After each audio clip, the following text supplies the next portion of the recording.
જૂનાગઢ જિલ્લાના માળિયાહાટીના તાલુકાના અકાડા ગામની દીકરી આગામી સ્વતંત્રતા પર્વની 15મી ઓગસ્ટના ઉજવણી દિલ્હી લાલ કિલ્લા ખાતે કરશે। દીકરી ભાવિશા મુળુભાઈ કાગડાનું સિલેક્શન થતાં પરિવારમાં હર્ષના આંસુ છલકાયા છે। આગામી તારીખ 15મી ઓગસ્ટ પર દિલ્હીના લાલ કિલ્લા પર રાષ્ટ્રીય પર્વની ભવ્યથી અતિભવ્ય ઉજવણી થવાની છે। ત્યારે પહેલીવાર દેશની વિવિધ કોલેજમાંથી 400 વોલેન્ટિયરની પસંદગી થઈ છે, પરંતુ કોઈ પરફોર્મન્સ માટે નહીં, પરંતુ ત્યાં સ્પેશિયલ ગેસ્ટ તરીકે હાજર રહેવા આમંત્રણ આપવામાં આવ્યું છે।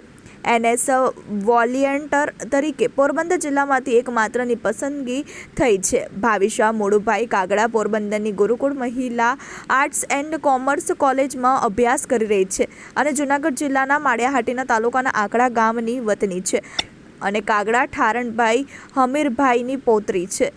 ભાવિશાની રાષ્ટ્રીય પર્વમાં સિલેક્શન થવાથી અકાડા ગામમાં ખુશીની લહેર છવાઈ ગઈ છે।